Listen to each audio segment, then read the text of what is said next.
সাহেব, আপনি অনুমতি দিলে আমি একবার চেষ্টা করে দেখতে পারি? এই ছেলে, বড় বড় সফটওয়্যার এখানে হার মেনেছে। তুই তোর খেলনা গাড়ির বুদ্ধি এখানে লাগাতে আসিস না। যা এখান থেকে। রাত তখন প্রায় ১২টা। ভারত পাকিস্তান সীমান্তের হাড় কাঁপানো শীতে যখন পুরো দেশ ঘুমে আচ্ছন্ন, তখন রাজস্থানের প্রত্যন্ত গ্রাম ধূলিপথে ঘনিয়ে আসছিল এক চরম বিপর্যয়। দেশের সবচেয়ে শক্তিশালী আর দুর্ভেদ্য এক রণতরী, একটি বিশাল আর্মি ট্যাঙ্ক, হঠাৎ কোনো এক অজানা কারণে মাঝ রাস্তায় অচল হয়ে পড়ে, যার ভেতর থেকে বেরোচ্ছিল ধোঁয়া আর বন্ধ হয়ে গিয়েছিল সব ডিজিটাল ডিসপ্লে। শত্রুপক্ষের ড্রোন মাথার ওপর চক্কর দিচ্ছে, যে কোনো মুহূর্তে শুরু হতে পারে মরণঘাতী হামলা।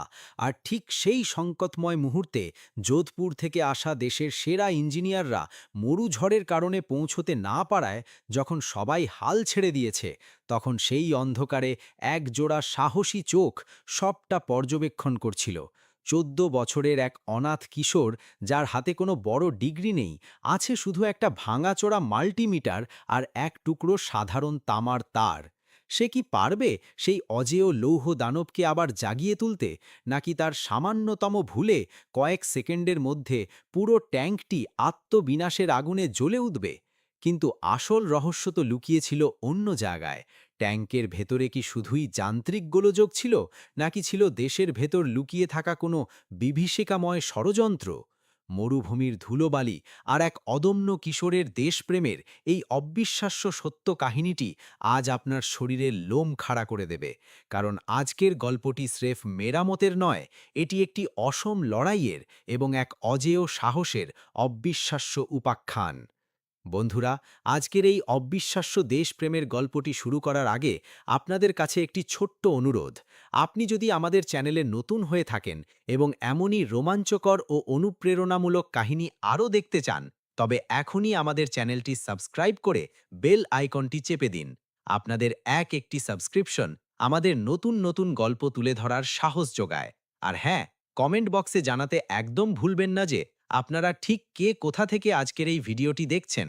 আপনাদের সবার নাম এবং জেলার নাম জানতে আমরা অধীর আগ্রহে অপেক্ষা করছি। চলুন এবার মূল গল্পে ফেরা যাক।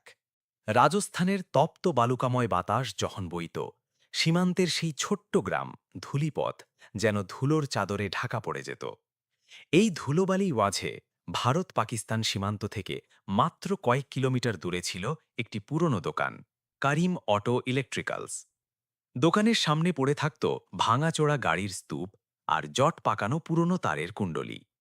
এখানেই বাস করতেন ৭০ বছরের কারিম চাচা আর তার ১৪ বছরের নাতি সাগর। বিদ্যুতের জাদুকর সাগর আর ১০টা সাধারণ ছেলের মতো ছিল না। অন্য বাচ্চারা যখন ক্রিকেট খেলত, সাগর তখন পড়ে থাকত নষ্ট মোটরের তারের জট ছাড়াতে।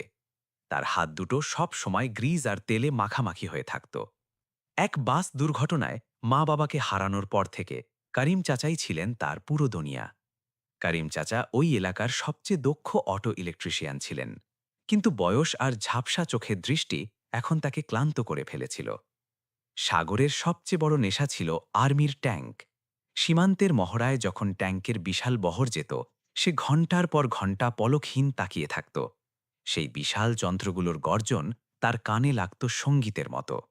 কবাড় বা ভাঙাচোরা জিনিস দিয়ে সে একটা ছোট রেডিও বানিয়েছিল, যা দিয়ে সে মাঝে মাঝে মিলিটারির ফ্রিকোয়েন্সি ধরার চেষ্টা করত, কেবল ট্যাঙ্কের গতিবিধি জানার নেশায়।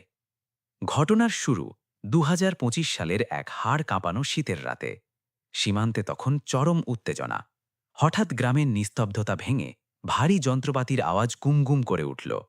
করিম চাচার দোকানের ঠিক সামনে সেনাবাহিনীর এক বিশাল ট্যাঙ্ক, যাকে T-90 ভীষ্মের অ্যাডভান্সড ভার্সন বলা হয়, হঠাৎ হেঁচকি তুলে থেমে গেল। সাথে সাথে পুরো সেনাবহর থমকে দাঁড়াল।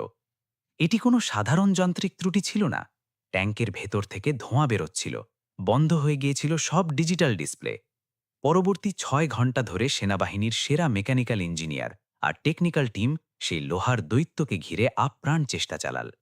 ইউনিটের ইনচার্জ মেজর অর্জুন ঘামে ভিজে একাকার হয়ে গিয়েছিলেন। হেড ইঞ্জিনিয়ার হতাশায় বললেন, sir, main control unit respond করছে না। ফিউজ চেক করা হয়েছে, ওয়্যারিং বদলানো হয়েছে, কিন্তু সিস্টেম রিবুট হচ্ছে না। মেজর অর্জুন চিৎকার করে উঠলেন, আমাদের 2 ঘন্টার মধ্যে চেকপোস্ট 42-এ পৌঁছাতে হবে। এই ট্যাঙ্ক এখানে দাঁড়িয়ে থাকা মানে শত্রুর গোলন্দাজ বাহিনীর সহজ লক্ষ্যবস্তু হওয়া। যেভাবেই হোক এটা চালু করো। কিন্তু যোধপুর থেকে আসা ইঞ্জিনিয়ারদের হেলিকপ্টারও মরু ঝড়ের কারণে উড়তে পারল না। সেনাবাহিনীর সময় ফুরিয়ে আসছিল। সাগর দোকানের অন্ধকার জানালা দিয়ে সব দেখছিল। সে বুঝতে পারছিল ইঞ্জিনিয়াররা কোথায় ভুল করছে। তারা কেবল ওপরের ওয়্যারিং খুঁজছে, অথচ সমস্যা ছিল গভীর অন্য কোথাও। করিম চাচা সাগরের হাত চেপে ধরলেন। বেটা, যাস না, ওটা ফৌজের ব্যাপার। কিন্তু সাগরের চোখে ছিল জেদ আর অদ্ভুত এক দ্যুতি। সে চুপি চুপি দোকান থেকে বেরোলো। হাতে তার সেই পুরনো মাল্টিমিটার আর এক টুকরো তামার তার। সে সোজা পৌঁছে গেল সেই ঘেরাওয়ের মাঝখানে। সাহেব, আপনি অনুমতি দিলে আমি একবার চেষ্টা করে দেখতে পারি। সাগরের কণ্ঠ কিশোর সুলভ হলেও তাতে ছিল অটল আত্মবিশ্বাস। ইঞ্জিনিয়াররা তাকে দেখে হেসে উঠল।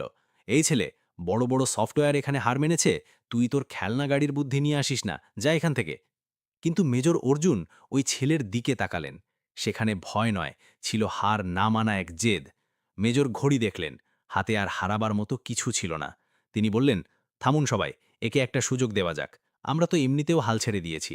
সাগর নিচে ঝুঁকে চিৎকার করলেন, সাগর, জলদি কর, সময় নেই। সাগর ভেতরে ঘামে ভিজে নিয়ে উঠেছে। সে দেখল ইঞ্জিনিয়াররা দামি সব সেন্সর বদলেছে, কিন্তু এক ছোট বিষয় লক্ষ্য করেনি। মরুভূমির ধুলো আর গ্রামের আর্দ্রতা মিলে এক রাসায়নিক বিক্রিয়া ঘটিয়েছিল। সাগরের নজরে এলো ব্যাটারির আর্থিং ওয়্যারটি ওপর থেকে ঠিক দেখালেও ভেতরে তামা গলে গেছে।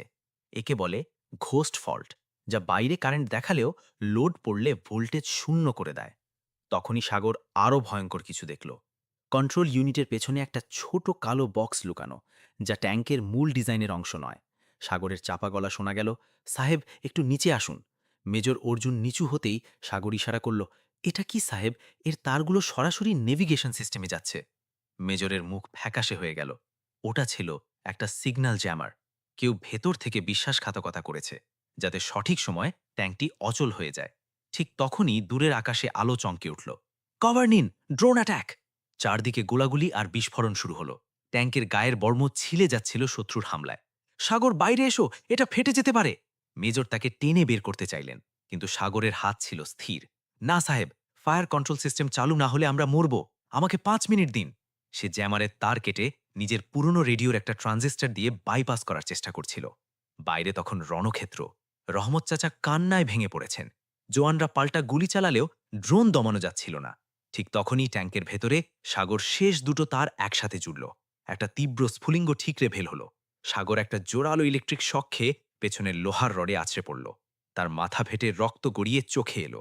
চারপাশ লাল দেখতে শুরু করল সে। কিন্তু অলৌকিকভাবে ড্যাশবোর্ডের লাইটগুলো জ্বলে উঠল। ট্যাঙ্কের ইঞ্জিন এক গগনবিদারী গর্জন দিয়ে জেগে উঠল। কিন্তু ট্যাঙ্ক স্টার্ট হলেও সিস্টেম ছিল লক। তখনই স্পিকার থেকে যান্ত্রিক কণ্ঠ বেজে উঠল, self destruct sequence initiated, 60 seconds to blast. মেজরের পায়ের নিচ থেকে মাটি সরে গেল। জ্যামার বের করতে গিয়ে সুরক্ষা প্রোটোকল একে শত্রু অনুপ্রবেশ ভেবে নিয়েছে। হাতে মাত্র 1 মিনিট, হয় ট্যাঙ্ক ছেড়ে পালানো, নয়তো এই কিশোরের সাথে ছাই হওয়া। 45 সেকেন্ড বাকি। আরিয়ান টলমল পায়ে উঠে দাঁড়ালো। মেজর তাকে টানছিলে, পালাও সাগর, এটা ফেটবে। ফাটবে না সাহেব, আমি একে ধোঁকা দিয়েছি, সাগর হাঁপাতে হাঁপাতে বলল। সে তার পকেট থেকে এক টুকরো তামার তার বের করল। সাহেব, আপনার ওয়্যারলেস সেটটা মিন। মেজর রেডিওটা সাগরের হাতে দিলেন। সাগর ওই রেডিওর অ্যান্টেনা ট্যাঙ্কের একটা গোপন সকেটে ঢুকিয়ে দিয়ে তার দিয়ে ইমার্জেন্সি বাইপাসের সাথে সংযোগ করল। এটা ছিল এক ভয়ঙ্কর জুয়া। তার দুটো ছোঁয়াতেই নীল স্ফুলিঙ্গ বের হলো, আর হঠাৎ সাইরেন বন্ধ হয়ে গেল। ট্যাঙ্কের ভেতরে তখন এক বিভীষিকাময় স্তব্ধতা। সময় যেন থমকে দাঁড়িয়েছে। সাগরের হাত কাঁপছিল, কিন্তু তার চোখে ছিল এক অটল সংকল্প। ঠিক যখন আত্মবিনাশের কাউন্টডাউন 2 সেকেন্ডে এসে ঠেকেছে, তখনই পুরো ট্যাঙ্কের সিস্টেম এক তীব্র ঝটকা দিয়ে কেঁপে উঠল। লাল সতর্ক সংকেতগুলো নিমেষেই মিলিয়ে গেল। ড্যাশবোর্ডের স্ক্রিনে ফুটে উঠল উজ্জ্বল সবুজ হরফ, command override successful, manual control active. ঠিক 2 সেকেন্ড, মাত্র 2 সেকেন্ডের ব্যবধানে নিশ্চিত মৃত্যু হার মানল এক অদম্য কিশোরের বুদ্ধির কাছে। ট্যাঙ্ক এখন পুরোপুরি মেজর অর্জুনের নিয়ন্ত্রণে। সাগরের জীবন বাজি